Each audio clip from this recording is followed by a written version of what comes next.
وأثرها أينما كانوا وخصوصا من دار العالم القاضي كي الحج محمد صالح بن محمود والعالم القاضي كي الحج محمد سعيد شكرا رحمه الله تعالى له الفاتحة. إياك نعبد وإياك نستعين اهدنا الصراط المستقيم صراط الذين أنعمت عليهم غير المغضوب عليهم ولا الضالين. Assalamualaikum warahmatullahi wabarakatuh. Bismillahirrahmanirrahim. Alhamdulillahirabbil alamin. Wassalatu wassalamu ala sayyidil mursalin sayyidina wa nabiyina wa maulana Muhammadin wa ala alihi wa ashabihi ajma'in. Amma ba'du. Qala Allah subhanahu wa ta'ala fi kitabihil karim wa huwa asdaqul qailin.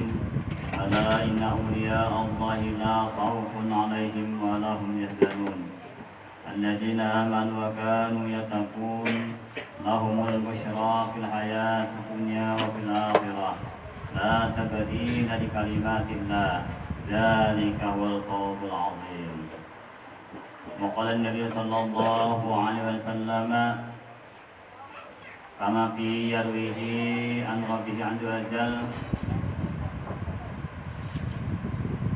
Man ada li waliyan faqad adantu bil harbi atau kama qala Nabi sallallahu alaihi wasallam. Shadaqallahu azim wa shadaqal habibun nabiyul karim wa nahnu ala dzalika minasyahidin wa syakirin walhamdulillahi rabbil alamin.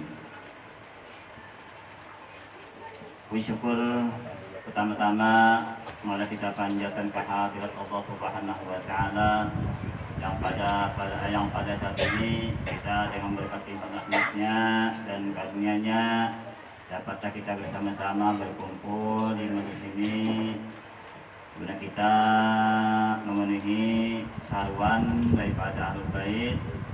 Ini kita Haji Muhammad Nurdin keluarga. Untuk kita di sini bersama-sama tadi membacakan Maulid 106-nya, juga dilanjutkan dengan membacakan manaqib Syekh Haji Muhammad Shalih bin Mahmud dan juga disalang-salang dengan riwayat Isra wal Mi'raj kita Muhammad sallallahu alaihi wasallam. Kemudian juga salawat dan salam semoga selalu tercurah kehadiran baginda Nabi kita Muhammad sallallahu alaihi wasallam beserta keluarga, sahabat dan juga pengikut beliau ila akhir zaman. Bismillahirrahmanirrahim. Desa Alalak Besar adalah sebuah desa di Kecamatan Banjar Utara, Kota Madia, Banjarmasin. Desa Alalak Besar terletak di pinggiran sungai Alalak yang tidak pernah kering sepanjang musim. Dan di desa Alalak Besar ini yang sekarang dinamakan Alalak Utara, disitulah lahir seorang anak laki-laki sekitar tahun 1900 miladiah yang lalu, yang kemudian diberi nama oleh orang tuanya yaitu Muhammad Shalih. Kiai Haji Muhammad Shalih sangat taat melaksanakan ajaran agamanya serta sangat patuh kepada kedua orang tuanya, dan akhlak perilakunya sangatlah baik dan sopan santun. Dan sewaktu kecilnya sangat rajin membantu kedua orang tuanya untuk bercocok tanam sebagai pekerjaan kebanyakan masyarakat di kala itu. Dan dalam keadaan senang dan gembira serta mengharapkan keridhaan Allah Subhanahu wa taala, kedua orang tua beliau selalu menanamkan nilai-nilai agama dan akhlakul karimah. Nah, di sini dapat kita ambil suatu pemahaman atau pelajaran. Witan Sidin sambil memberikan pelajaran lawan akhwah itu kada luput daripada doa kepada Allah Subhanahu wa taala. Nah, berharap kepada Allah Subhanahu wa taala, meminta kepada Allah Subhanahu wa taala agar anak nang dididik nang ini nah bujur-bujur mendapatkan berkahnya di Allah Subhanahu wa taala. Kita jangan mengharap anak jadi itu, anak jadi ini. Kadusah dulu. Yang penting bagaimana kita berikan pelajaran pendidikan kepada mereka. Tapi jangan lupa kita meminta kepada Allah Subhanahu wa taala, apapun jadinya anak ini imbas sudah mendapatkan pendidikan, mudah-mudahan sentiasa dijaga, dipelihara oleh Allah Subhanahu wa taala. Kita hanya sebatas syariat, hanya sebatas berusaha supaya anak kita menjadi orang yang baik. Siapa witan nang kada hendak anak menjadi orang baik, seberatan kita, harapan kita kepada Allah, mudah-mudahan anak nang kita isi atau nang kita punya ini menjadi orang nang baik, orang nang tahu lawan agama, kan? Nah artinya itu jangan setayuh-tayuhnya aja, minta. Nah jadi kita bagaimana kita minta kepada Allah Subhanahu wa taala? Tentunya di waktu-waktu yang sudah ditentukan, bila yaitu ketika kita selesai sholat 5 waktu itu. Nah, ketika selesai sholat 5 waktu, kita berdoa kepada Allah Subhanahu wa taala. Kagak bisa bahasa Arab bahasa kita, bahkan bahasa kita juga nantinya paham kita, ketimbang bahasa Arab yang mungkin aja paham ada. Yalah tujuannya. Nah, minta kita kepada Allah Subhanahu wa taala. Cuman kita syariatnya jangan lupa kita didik, dilajari anak buah kita. Nah, syariatnya tak. Nah, makanya Presiden mengharapkan keredaan Allah Subhanahu wa taala, lalu ditanamkan nilai-nilai keagamaan. Itu penampilan benar tuh kepada anak kita lajari, ya. Nah bahkan apa? Harapan Kuitan Sidin supaya berguna bagi masyarakat dan kaum muslimin pada umumnya. Nah rupa-rupanya apa yang diharapkan Kuitan kan jadi kenyataan tuh. Mbak Sidin apa? Menjadi tatuha di kampung kita. Bahkan sampai banyak di murid ya. Adapun di antara silsilah keturunan Kiai Muhammad Shalih ini, yaitu dari jihad ayahnya adalah Kiai Muhammad Shalih bin Haji Mahmud bin Yamis bin Damai, dan dari jihad ibunya ialah Kiai Haji Muhammad Shalih bin Jawiyah binti Sabri. Kemudian setelah dewasa, beliau pun dikawinkan dengan seorang perempuan yang bernama Haji Halimah, dan beliau mendapatkan beberapa anak, yaitu pertama Haja Siti Hajar, mempunyai 2 anak, yaitu pertama Guru Abdul Ghaffar, yang kedua Asraruddin. Anak yang kedua yaitu Haja Jahriyah, mempunyai 1 orang anak, yaitu Haja Zainab. Yang ketiga Haja Humnah, namun Haja Humnah tidak mendapatkan keturunan ataupun anak. Anak yang keempat Haja Zainab, istri almarhum Guru Haji Muhammad Junaidi Said, dan mendapatkan beberapa anak, yaitu pertama Guru Haji Sirajuddin, yang kedua Haja Muhibbah, yang ketiga Sami'ah, dan yang keempat Siti Hajah. Kemudian Kiai Muhammad Shalih kawin lagi dengan seorang perempuan yang bernama Haja Hiram setelah istri beliau pertama meninggal dunia. Namun dengan Haja Hiram ini beliau tidak mendapatkan anak ataupun keturunan. Kiai Haji Muhammad Shalih yang hidup di tengah-tengah keluarga muslim, sejak kecilnya sudah mendapatkan pendidikan di lingkungan keluarga dengan mula-mula belajar membaca Al-Quranul Karim. Maka pada waktu mudanya si Haji Muhammad Shaleh tidaklah belajar di bangku sekolah, karena sekolah atau madrasah pada waktu itu di desa besar belum ada.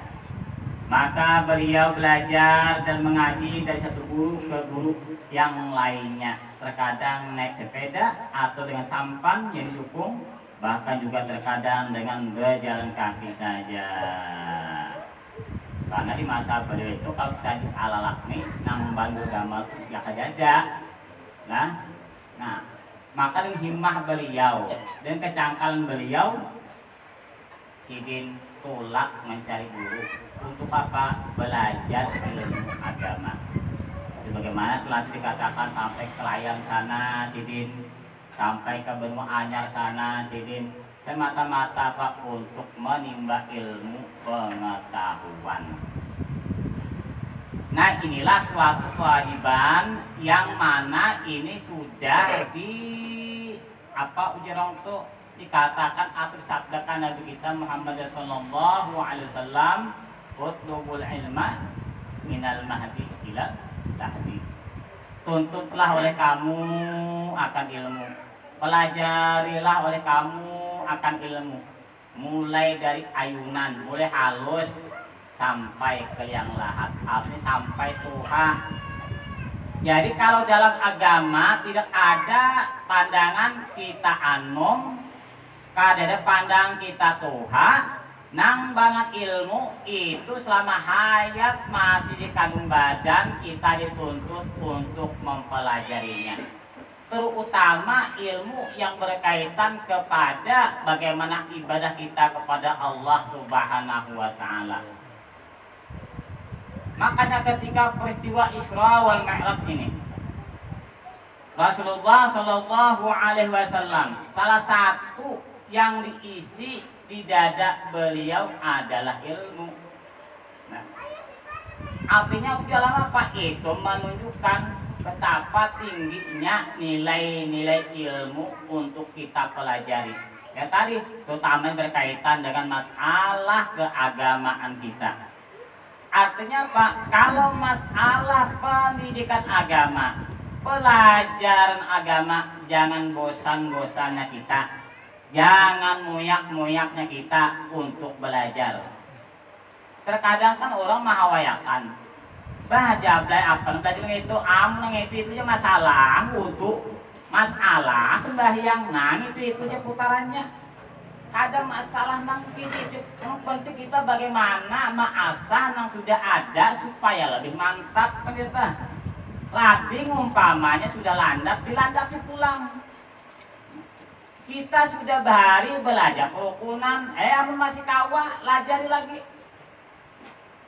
Nah, untuk pemantapan ini ibadah kita kepada Allah Subhanahu wa Ta'ala. Ini menunjukkan artinya apa? Selama hayat kita masih di kandung badan, kita dituntut untuk mempelajari ilmu-ilmu agama tersebut. Terutamanya abdi dari kampung ini kan sifat 20 tauhid, ya kan? Tasawuf, akhlak, kemudian fikih. Nah, yang tiga komponen ini, tiga serangkaian ini dalam kita hidup beragama ada kawa dipisahkan. Nah, nang tiga nih, Pak kita pelajari wajib hukumnya. Nah, jadi kada kawa kita umpamanya merasa cukup, merasa sudah mantap, kada kawa. Nah, jadi kita semakin artinya jualan untuk semakin kita bisi, semakin lagi kita isi pulang ilmu itu. Nah,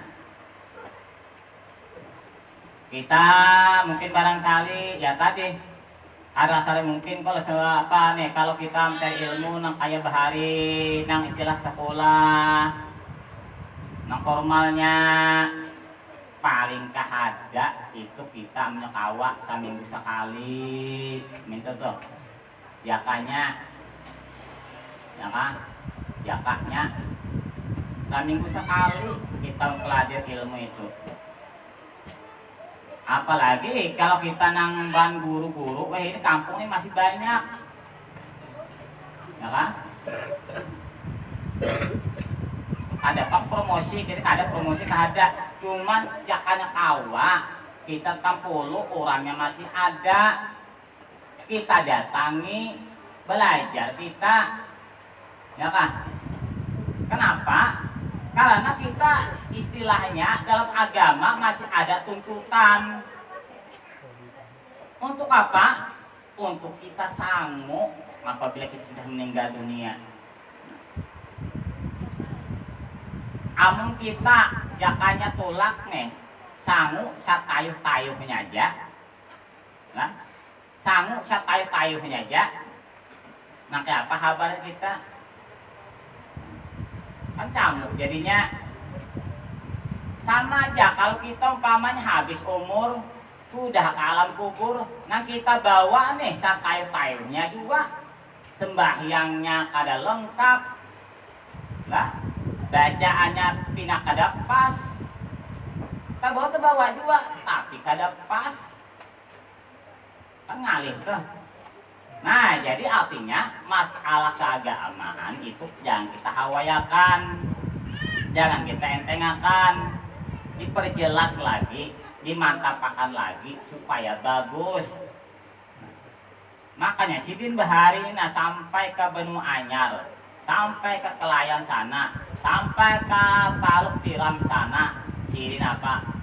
Mencari ilmu. Padahal Bahari itu apa alatnya? Ngalih benar. Am kita wah ini nambat alat musat nyaman aja tidaknya tak lah. Nah,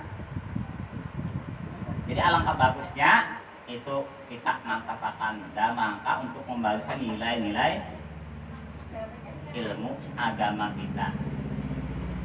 Rasulullah sudah mantap ilmunya, Rasulullah sudah mantap imannya, Rasulullah sudah mantap Islamnya. Cuman kenapa diisi lagi?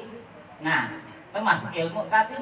Nah, itu menggambarkan kepada kita walaupun kita sudah bisa juga, nah, sudah tahu juga, tetap kita isi, tetap kita pelajari, jangan muyak-muyaknya kita. Nah, tetap. Ini dicontohkan Rasulullah ketika sebelum beliau berangkat untuk Isra wal Mi'raj, diisi oleh Jibril, diantaranya salah satunya adalah ilmu. Nah, kemudian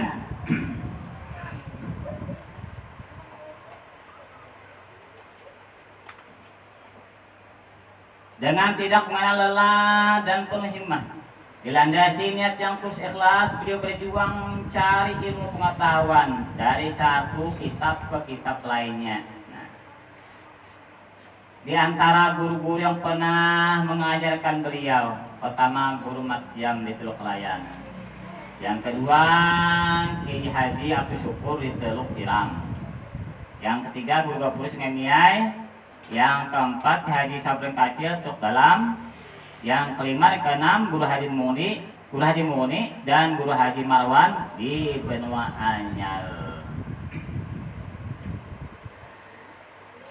Setelah merasa cukup memadai dalam mencari ilmu pengetahuan agama, maka timbullah niat beliau untuk menyebarkan ilmu-ilmu tersebut kepada masyarakat lingkungan keluarga beliau. Setelah itu beliau juga memperluas wawasan dengan memberikan pelajaran agama di madrasah dan membuka pengajian di rumah, pengajian di rumah.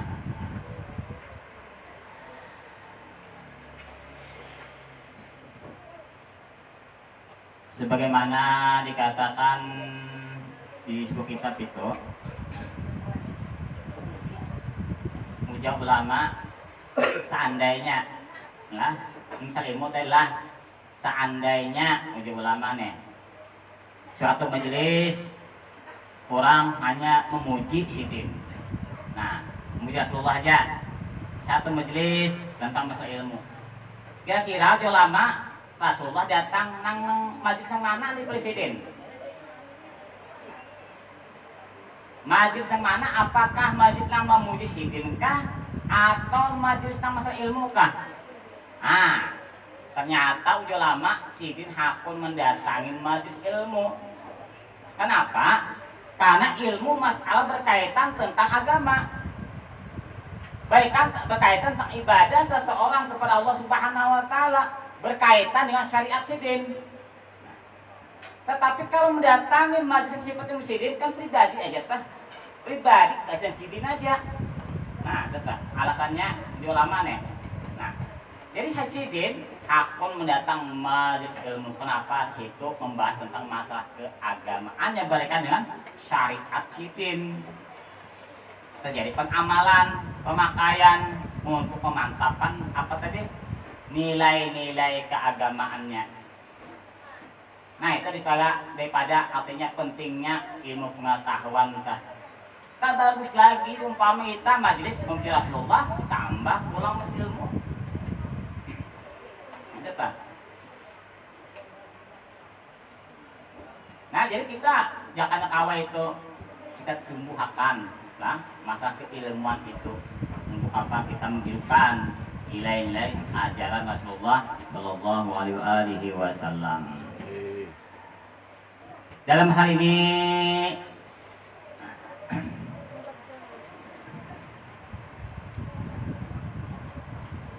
kemudian Kaji Muhammad Saleh mempunyai perawakan yang sedang, tinggi badan sekitar 165 cm dan berkulit matang agak sedikit kehitaman. Nah, keputihannya lah, nanti keputihan. Badan beliau tegap dan sikapnya penuh keagungan, berbicara cukup jelas dan terang dalam ucapannya yang penuh wibawa. Keadaan ekonomi rumah tangga beliau cukup sederhana.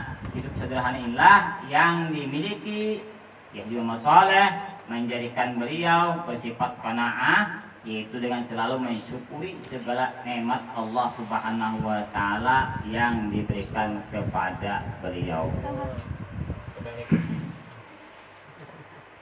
Dalam hal ini nampak dalam kehidupan beliau bersehari-harinya dalam bermasyarakat, Haji Muhammad Saleh tidak memandang status ataupun kedudukan seseorang, apakah pejabat, hartawan, fakir miskin, buruh tani dan lain sebagainya.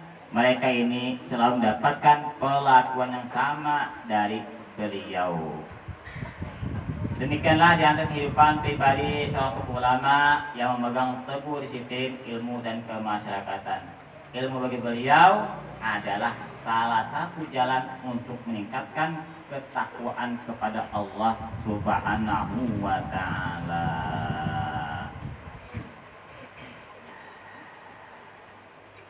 Kemudian di antara salah satu karamah yang pernah terjadi kepada beliau dalam ilmu tauhid itu sesuatu yang menyalahi adat kebiasaan sebagai 7 kholah, di antaranya adalah karamat ini. Nah, sesuatu yang menyalahi adat kebiasaan dalam kata adat ini kadang mungkin terjadi, tapi bisa terjadi dengan izin Allah Ta'ala. Allah berikan sesuatu yang ganjil, yang aneh, kan aneh lah. Sesuatu sifat yang menyalahi adat kebiasaan ini Allah berikan kepada orang-orang sesuai statusnya. Nah, yang pertama ada namanya irkhas.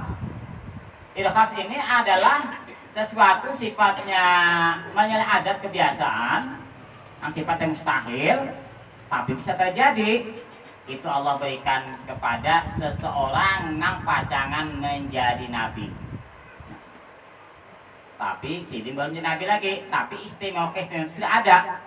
Nah, contohnya kan Rasulullah ketika beliau masih halus dibawa mamanya sini ke negeri Syam untuk berdagang. Ternyata di tengah jalan itu awan senantiasa mengiringi beliau. Maka apa? Ada kepanasan. Singgah di bawah pepohonan, udah daun merapat untuk apa? Melindungi Rasulullah daripada sengatan cahaya matahari. Itu dia khas ternyata. Pokoknya keganjilan apa? Sifatnya istimewa terjadi kepada seorang yang sebelum menjadi nabi dan rasul, namanya irkhas. Kemudian yang kedua mukjizat. Nah, mukjizat ini Allah berikan kepada seorang nabi dan rasul. Contohnya apa?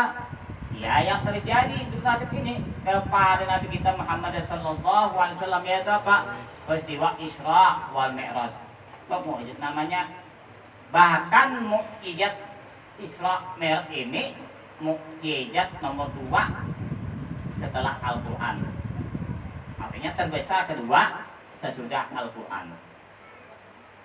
Nah, mukjizat kenapa? Karena peristiwa Isra Mi'raj suatu yang mustahil secara logika kita, akal kita, ya kan? Tapi amun Allah berkehendak bisa terjadi. Nah, ketiga itu karamah. Karamah jadi adalah karamah ini Allah Subhanahu wa taala berikan kepada para awliyanya atau kepada seorang wali Allah.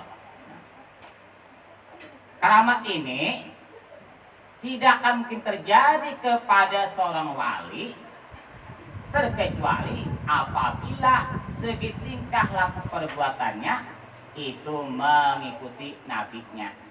Nah, jadi dari sudut pandang umat Rasulullah, walinya umat Rasulullah bila mendapatkan karamah itu secara tidak langsung adalah bagian daripada mukjizat Nabi kita Muhammad sallallahu alaihi wasallam. Wali siapa aja tak? Selama beliau umat Rasulullah mendapatkan karamah itu secara langsung adalah mukjizatnya Nabi kita Muhammad sallallahu alaihi wasallam. Kenapa? Karena si wali tadi segi tingkah perbuatannya, ibadahnya itu mengikuti Nabi kita Muhammad sallallahu alaihi wasallam. Kemudian yang keempat. Nah, yang keempat yaitu ma'unah. Jelas, mukjizat, karamat, ma'unah. Ma'unah ini Allah berikan kepada orang-orang yang sifatnya banyak ibadahnya, banyak taatnya kepada Allah Ta'ala, anggap orang soleh. Nah, itu bisa terjadi sesuatu keanehan, yang sifatnya itu jakanya segi kebiasaan adat nih, rasa mungkin terjadi cerita, tapi sini kayak orang juga. Nah, anggaplah umpamanya segi penghidupannya dia kayak orang juga. Nah itu jakanya segi dunia ini akan ada apa-apa tapi karena Allah Ta'ala menghendaki sekemurahan Allah Ta'ala sedih hidup makanya orang juga, nah kan? Itu ma'unah naranya. Kemudian yang kelima apa? Yaitu sihir. 5, 6, 7. Nah, 5 ini dia Allah berikan kepada orang-orang yang fasik. Sihirnya, kemudian istidrajnya, kemudian istihanahnya. Nah, sihir sesuatu yang mustahil juga terjadi. Misalnya aja kayak begitu orang maya, santet, macam-macam itu, ya kan? Jarak jauh namanya tuh. Penggunanya kan terjadi kepada seseorang itu Allah berikan kepada orang fasik. Kenapa? Karena itu istilahnya jakanya ilmunya itu dari setan laknatullah. Sihir. Kemudian yang ke-6 istidraj. Istidraj ini lanjuran Allah kepada seseorang yang sifatnya fasik juga, bahkan orang yang kafir. Maaf, misalnya orang kafir tidak pernah beribadah kepada Allah Subhanahu wa taala, ya. Bahkan mengingkari adanya Allah Subhanahu wa taala, tetapi segi penghidupan mereka luar biasa. Mengapa? Orang kafir, Pak, penghidupannya nyaman banget sih bang kita. Nah, penghidupan nyamannya itu bukan nikmat dari Allah, tetapi istidraj namanya. Nah, tetap Allah berikan kepada mereka untuk menambah-nambahi siksaan nantinya bila terjadi hari kiamat kelak. Nah,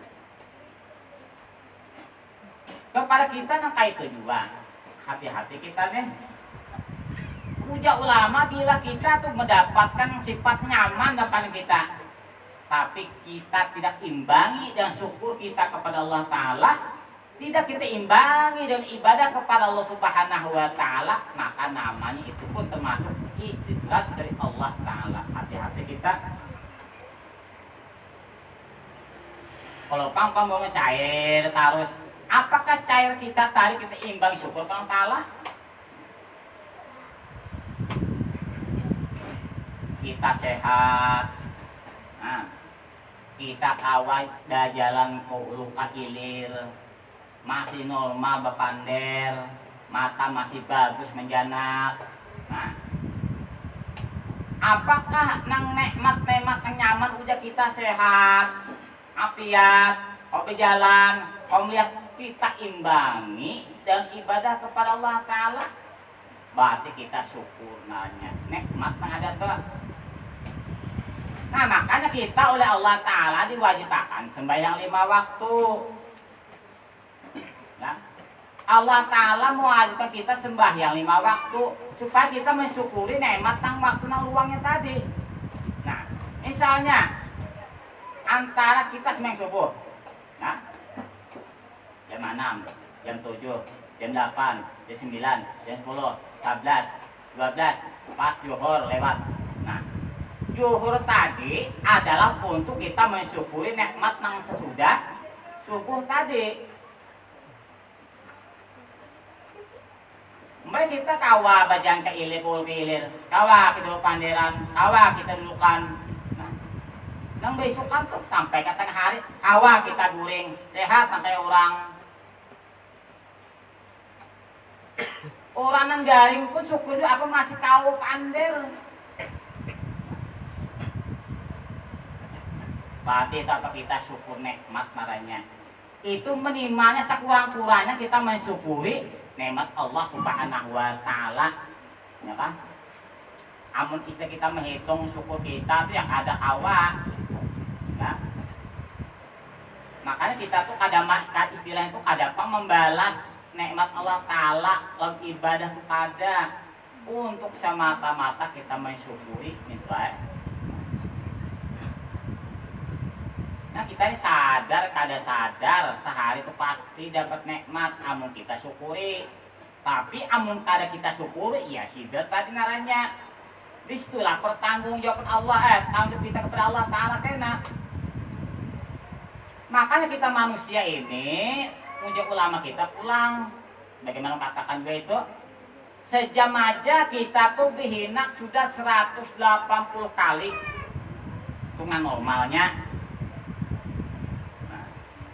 180 kali dalam sejam kita berhina. Bila kada percaya hitung surang kena. Sejam itu nah, kata tasbihnya. Keluar masuk kita kata hitungnya cerita. Aku atur kasih to PTT. Nah, sekarang udah ulama kita ini kan tentuan masa itu perhitungan sehari semalaman 24 jam. Ada siang, ada malam, ada siang, ada malam, ada malam, ada siang. Itu putar kita satu hari itu diputar selama 24 jam. Nah, jadi dalam kita sehari semalaman totalnya bahina itu berapa? 4.320 kali. Lang guring-guringnya tak? Keluar masuk. Keluar masuk nih, nah apakah kita kawa mengimbangi syukurnya atau kita santai aja? Nah, Allah Ta'ala sebatas walaupun istilahnya Allah memberi, tapi pada kita Allah hanya menginjamakan non kita. Nah, ada di batang tubuh kita di semuanya diinjamakan oleh Allah Ta'ala kita. Ada apa diberi? Amun dibari itu diambil kan punya bari buruk sikuan pula. Nah, buruk sikuan mustahil bagi Allah kayak itu. Kalau Allah menginjamakan, saya ambil wajar. Nah, makanya beli ujung rambut kita sampai dengan batis semuanya pinjaman Allah Ta'ala. Allah amanahkan kita nah pakai yang Ta'ala kepada jalan aku redoi. Wa ma khalaqtu jinna wal insa illa Ya pudun, aku ciptakan jin manusia itu untuk beribadah, yang salah. Ada yang sedang hidup parah aja, Pak. Makanya udah gitu orang tua, Pak. Kita hidup ini apakah makan untuk hidup ataukah hidup untuk makan? Bila kita tuh hidup hanya untuk makan, apa bedanya kita nak binatang? Hah? Bila kita hidup hanya untuk makan, itu tidak ubahnya kita nak binatang. Ada apa-apanya, ada nilainya. Tapi bila kita hidup, tapi kita makan untuk hidup, nah di situ ada nilai. Kenapa? Ya itu yang tadi. Wa ma khalaqatul jinna wal insa illa liya'budun. Aku jadikan jin dan manusia untuk beribadah. Nah, salah satu sarana kita untuk hidup adalah makan. Nah, bila kita makan untuk hidup, disitulah ada fungsi hidup kita untuk ibadah kepada Allah Ta'ala. Termasuk pehinakan. Nah, 4.320 kali terhinak. Lalu dalam kita selama pehinakan sekali keluar ada pertanyaan, apa nang telah kamu perbuat? Sekali pehinakan masuk, apa yang telah kamu perbuat? 2 kali pertanyaan. Berarti kalau sejam 180 dikali 2, berarti pertanyaannya nanti berapa? 360 kali.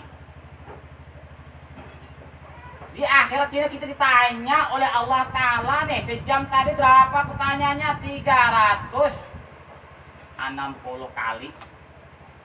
Dihinakan sejam aja. Belum lagi nang 24 jamnya, belum lagi nang seminggunya, belum nang sebulannya, belum nang setahunnya. Allahu Akbar. Cocok aja tuh manusia di hari kiamat kena, ya kan?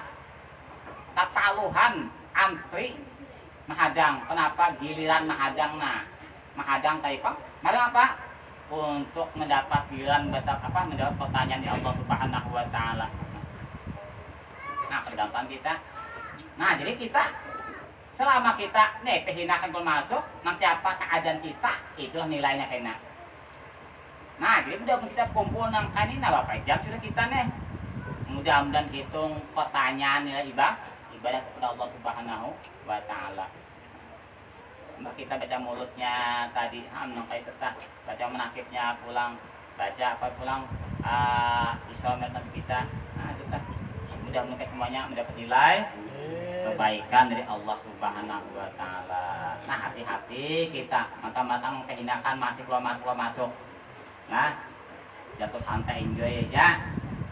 Imbangi ibadah kepada Allah Ta'ala. Makanya orang tuh bila kita membaca Quran betapil babujur yalah supaya kita lawat membaca tuh. Nah, lalu kehinakan tuh kan stabil jadinya. Stabil apa? Kita dalam posisi baca Al-Quran. Kita sembahyang disuruh batu makninah. Kenapa? Supaya waktu kita dalam keadaan posisi beribadah kepada Allah Subhanahu wa Ta'ala. Tapi ya situasi kondisinya juga.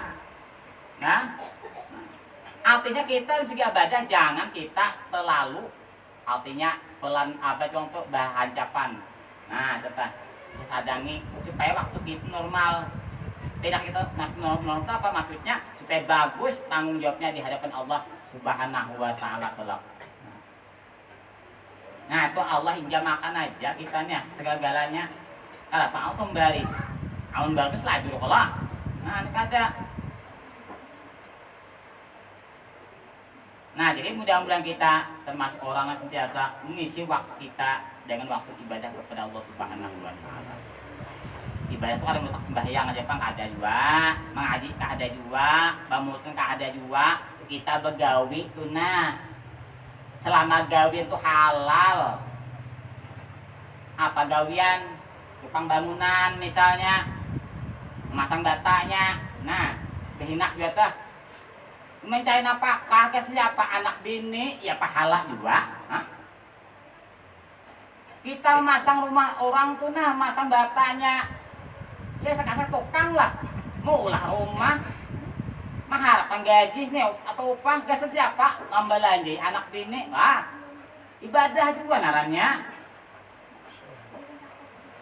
kunjunan misalnya nah makanya kajian pamannya madal majar nih gasan apa gasan makan di rumah atau dijual gasan apa duitnya gasan anak buah ibadah juga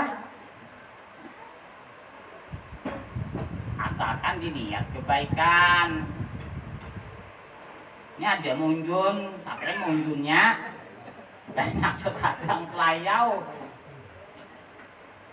Bapak dah punya kawan, soalnya kawannya nukal itu kalinya. Aduh. Himong mendoa mahadang mah gana harusnya jar. Amun nukal di tungging situ. Nyata gana lah. Istilah sama duit banyak. Padahal larang iwak karuannya, kokar juga, tak penting ngapin yang rumah himong. Nah, deh, asalkan kita bergawi yang halal, telah insya Allah kehinakan kita adalah ibadah kepada Allah Subhanahu Wa Taala apapun pekerjaan kita. Nah, disinilah arti kita jangan terlalu gengsi usaha kita. Jadi jangan ada usaha, yang penting halal yang sudah ada nilai ibadah kita kepada Allah Subhanahu Wa Taala. Itu mahdoh dari mahdahnya. Ibadah dari mahdoh, nang ada mutlak. Nah mutlaknya iya nang cuma 5 waktu tah. Nah itu mutlak marahnya kita. Jadi sampai kita berusaha juga, nang 5 waktu jangan tinggalkan. Nah itu tah. Nah itu keramat telah. Nah kemudian terakhir ihana. Lah ihana itu artinya penghinaan dari Allah Subhanahu Wa Taala itu kepada orang-orang kafir. Di dunia sudah dihinakan Allah Ta'ala sampai hari kiamat kan tetap dihinakan oleh Allah Subhanahu Wa Ta'ala. Nah, di antara salah satu keramat yang pernah terjadi Kiai Muhammad Shaleh terhadap Kiai Muhammad Shaleh di antaranya adalah ketika beliau sedang bersama salah satu teman beliau ini belajar membaca Quran atau mengaji ke Banu Anyar dengan guru Haji Murni. Semakin asyiknya belajar, malam pun bertambah larut. Lalu beliau dan temannya tersebut dianjurkan untuk menginap saja di tempat guru tersebut. Ketika tengah beristirahat, beliau tertidur. Dan pada waktu itu teman dan guru beliau belum tidur.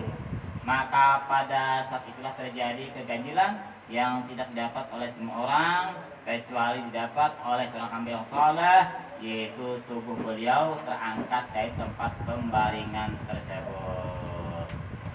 Guru dan teman beliau melihat kejadian tersebut menjadi terkejut dan terperanjat. Maka untuk meyakinkan penglihatan zahir mereka, kemudian mereka masukkan tangan ke bawah dari tubuh beliau dan ternyata tubuh beliau itu tubuh beliau tersebut benar-benar terangkat dari tempat pembaringan tersebut. Kemudian diantaranya lagi yang didapat oleh Agam Thaib, yang mana dia mengadakan perjalanan laut dengan kapalnya sendiri yang bernama Kalki bersama. Maka tidaklah sedikit barang dagangan yang dia bawa dari satu kampung ke kampung lainnya untuk dipasarkan. Namun pada suatu ketika ia pun kena razia, disebabkan dituduh membawa barang ilegal atau disangka membawa barang ilegal tanpa dokumen resmi. Maka pada saat itulah maka situlah teringat ia kepada Kiai Muhammad Shaleh. Dan ia pun bertawasul kepada beliau agar kiranya dapat selamat dari razia tersebut. Maka dengan izin Allah Subhanahu Wa Taala akhirnya ia tidak jadi dirazia. Malahan ia diberi uang oleh seseorang sebesar 3 juta rupiah. Jumlahnya sangat banyak. Nah, yang membuatnya terheran-heran. Tetapi ia pun yakin ini merupakan suatu kenyataan yang dialami dengan berkat keramat Kiai Muhammad Shaleh bin Haji Mahmud. Yang terakhir, setelah tiba sakit beberapa hari, akhirnya Kiai Muhammad Shaleh wa taala kehadiratnya tepatnya pada tanggal 19 Rabiul Akhir 1419 Hijriah bertepatan dengan tanggal 12 Agustus 1998 Miladiah pada malam Arba jam 24 atau jam 12 malam dalam usia 98 tahun. Nah, jadi ini kita bacakan sekadarnya lah daripada pembaca manaqib yang mana ini diminta oleh Syekhul Bait lah. Jadi mudah-mudahan Allah Subhanahu wa taala senantiasa melimpahkan rahmah dan berkahnya kepada kita, utamanya kepada Ahlul Bait yang kita bacakan manaqib ini. Mudah-mudahan Allah Subhanahu wa taala lancarkan rezekinya, dengan usahanya dan senantiasa jaga daripada bala dan bencana dan juga kepada kita seberatan. Amin ya rabbal alamin. Wa sallallahu ala sayyidina wa nabiyyina wa maulana Muhammadin wa ala alihi wa ashabihi ajma'in. Qad subhana rabbika rabbil izzati amma yasifun wa salamun alal mursalin walhamdulillahi rabbil alamin. Assalamualaikum warahmatullahi wabarakatuh.